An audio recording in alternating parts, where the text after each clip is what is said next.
Bonjour, aujourd'hui nous avons la joie d'accueillir Nicolas Rolland de chez AXA. Nicolas, merci d'être présent, merci de vous prêter à ce jeu de l'interview. Est-ce que vous pouvez vous présenter? Bonjour Cécile, donc je suis Nicolas Rolland et je suis en charge chez AXA France de la culture, l'innovation et la formation. AXA France, culture, innovation, formation. AXA est number one dans les entreprises françaises de digital d'après le palmarès des Échos. Alors quand on voit cette entreprise séculaire qui a réussi sa transformation numérique, on a envie de vous poser comme première question, mais comment avez-vous insufflé l'esprit d'agilité, l'esprit start-up dans cette belle entreprise? Écoutez, l'agilité, c'est en quelque sorte être capable de s'adapter, être capable d'avoir un jeu de jambes, être capable de pivoter, comme disent les startups, c'est-à-dire être capable finalement de prendre des initiatives un peu nouvelles. Le gros enjeu qu'on a dans une entreprise, comme vous le dites, qui est séculaire, c'est essentiellement en fait la capacité qu'on a à innover et donc à prendre des initiatives nouvelles sur des marchés, sur des niches, sur une ouverture finalement à l'environnement probablement beaucoup plus important que ce que ça pouvait être auparavant. Et pour pouvoir y arriver, l'enjeu clé est ce qu'on peut appeler la culture managériale, c'est-à-dire savoir comment nos managers au quotidien sont capables justement, eux, de prendre des initiatives ou de responsabiliser leurs collaborateurs pour prendre des initiatives. Si on revient au manager et si on se pose la question des compétences d'agilité du manager, en fait, quelles sont-elles? En fait, finalement, les compétences d'agilité du manager, c'est aussi les compétences tout court du manager. C'est finalement être capable aujourd'hui de sensibiliser ses collaborateurs à des sujets nouveaux, c'est-à-dire les engager vers des nouvelles initiatives ou vers des nouveaux domaines sur lesquels finalement ils n'étaient pas précédemment. On parlait précédemment justement du digital. Investir dans le digital pour une entreprise aujourd'hui c'est naturel. Il faut expliquer à ses collaborateurs pourquoi finalement on investit dans le digital, qu'est-ce que le digital change pour les entreprises et qu'est-ce qui va changer finalement pour leur métier. Donc c'est important pour le manager de sensibiliser ses équipes, de donner de l'information, de partager. C'est en quelque sorte abandonner sa posture de sachant. Jusqu'à présent, les managers étaient les gens qui possédaient l'information, voire l'expertise. Aujourd'hui, cette information, elle est beaucoup plus rapidement partagée, elle est beaucoup plus rapidement développée en termes d'expertise. Donc, c'est important pour les managers d'abandonner cette posture de sachant. Ce qui est aussi important, c'est de travailler sur la responsabilisation. On parlait de l'agilité. L'agilité, ça veut dire être capable de rapidement changer de direction, le jeu de jambes ou pivoter, ce qui sous-entend justement être capable de laisser la décision et la prise de décision à ses collaborateurs. Autrement, si on continue à garder des couches successives de hiérarchie, on risque de perdre en fait l'agilité parce qu'on perdra du temps et où on perdra de l'autonomie. Donc c'est important pour les managers de continuer à responsabiliser. Ce qui est clé aussi pour un manager dans cette agilité, c'est de prendre des décisions. C'est d'être capable de décider. Souvent, on dit décider, c'est renoncer, ce qui veut dire aussi qu'il faut qu'il priorise et qu'il renonce probablement à certaines postures qu'il avait précédemment et ou certains projets qu'il mettait auparavant en avant. Donc, c'est clé pour le manager de pouvoir aussi agir dans la transformation, c'est-à-dire être capable de impulser le changement, impulser la transformation et impulser l'innovation et l'esprit d'initiative. Alors ça, je comprends bien. Décider collectivement, décider pour quelque part renoncer peut-être à des stéréotypes et proposer de nouvelles pistes. Mais concrètement, Nicolas, donnez-nous un exemple. Jusqu'à présent, pour développer les managers, on les mettait dans une salle de classe, dans une salle de classe puisque nous sommes au CNAM, et on les formait sur des compétences, des postures, des attitudes, du leadership. Et tout ça prenait finalement place dans un cursus managérial. C'est fondamental qu'on continue à développer les managers, surtout les nouveaux managers sous cette forme-là.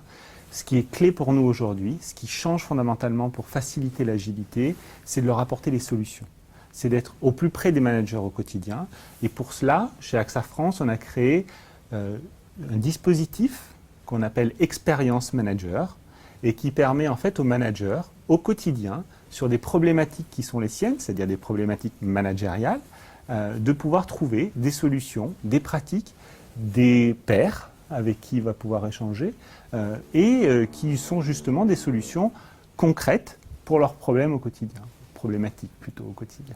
Et ça, c'est un enjeu assez intéressant pour nous, d'insuffler finalement cette autonomie, cette individualisation finalement de l'apport que l'on peut faire aux managers, et donc d'être beaucoup plus proche d'eux, grâce finalement, alors ça se transforme sous une forme de plateforme virtuelle, parce que c'est plus facile dans une entreprise qui est sur de multisites, mais c'est très intéressant. Et ça répond au concret, à leurs enjeux quotidiens, qui sont des enjeux, comment manager des équipes multigénérationnelles, comment abandonner justement sa posture de sachant, comme on le disait précédemment, ou comment créer du réseau, comment manager des équipes transversales. On a de plus en plus des équipes qui sont interfonctions ou transversales, c'est-à-dire entre plusieurs fonctions, et c'est aussi important pour un manager de savoir s'adapter à ce genre de choses-là. Donc on a inventé une nouvelle façon finalement d'apporter des solutions aux managers au quotidien. C'est-à-dire qu'au lieu d'être dans une stratégie de formation push, où on donne la connaissance et qu'on demande ensuite de l'appliquer, vous êtes plus dans une stratégie un peu globale, où on est dans une stratégie self-service. Chacun, en fonction de son besoin, vient prendre sur la plateforme, votre LMS ou votre learning, j'imagine, quelque part, les grains qui lui permettront de réussir dans son quotidien. Exactement. Dernière question, Nicolas, si vous deviez partager la recette de votre succès sur le fait que AXA est l'entreprise numéro 1 de ce classement de transformation digitale, de l'agilité, qu'est-ce que vous conseilleriez pour commencer, quand on est une grande entreprise, à insuffler cet esprit? On commence par l'outil, on commence par la culture, on commence par des projets. Est-ce que vous avez une petite recette à nous donner? L'enjeu pour moi est d'avant tout un enjeu, comme on le disait au début, culturel. C'est-à-dire que le premier enjeu est un enjeu de culture managériale et un enjeu culturel, c'est-à-dire les valeurs et les attitudes perçues par la plupart des collaborateurs dans l'entreprise. Nous, on l'a fait sous une triptyque. Je sensibilise, donc j'informe les collaborateurs et les managers sur les enjeux qui sont les enjeux du digital, et j'essaye de faire venir des collaborateurs ou des managers d'AXA pour expliquer ce que ça veut dire pour nous, chez nous, dans l'entreprise. La deuxième chose qui est fondamentale, c'est expliquer les usages. C'est montrer que le digital, ce n'est pas une fin en soi, mais c'est bien un levier pour accomplir une stratégie ou pour atteindre un objectif. Et on est rentré dans cette logique d'usage. On a fait du reverse mentoring où des jeunes expliquaient à des moins jeunes finalement comment ils se servent du digital au quotidien. On a créé une plateforme, alors je ne voudrais pas dire un MOOC, mais on a créé une plateforme sur les enjeux du digital qui s'appelle Do You Speak Digital, et où les collaborateurs peuvent visionner des vidéos, faire des quiz pour se sensibiliser à comment je m'informe, qu'est-ce que je fais de mes données sur Internet, comment je peux collaborer, comment je peux apprendre différemment, comment je peux optimiser finalement tous ces outils qui sont pour moi des outils qui me serviront dans mon quotidien. Et la dernière chose, c'est former au digital. Former au digital, ça sous-entend mon métier est impacté par le digital. Je dois faire quelque chose de différent demain parce que justement le digital vient s'insérer. Je sais pas, précédemment, je faisais de la marque employeur, donc j'allais dans des campus universitaires avec des brochures pour expliquer comment mon entreprise était attractive. Aujourd'hui, ce même job se fait sur les réseaux sociaux où j'anime des pages LinkedIn, donc il faut expliquer aux collaborateurs qui précédemment étaient en charge de la marque employeur comment finalement ils doivent monter en compétences pour pouvoir faire leur nouvelle activité différemment dans ce nouveau monde en fait. Donc l'important c'est que je sensibilise, je familiarise aux usages et je développe les compétences. Merci beaucoup Nicolas pour votre précieux témoignage.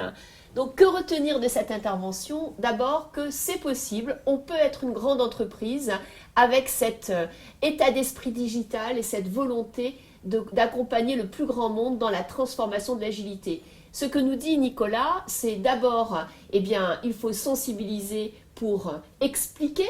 Ensuite, il faut prendre les usages, surtout au niveau des métiers, comment mon métier va se transformer. Et la troisième étape, c'est apprendre, tout le temps apprendre et avoir beaucoup de plaisir quand on apprend. Merci.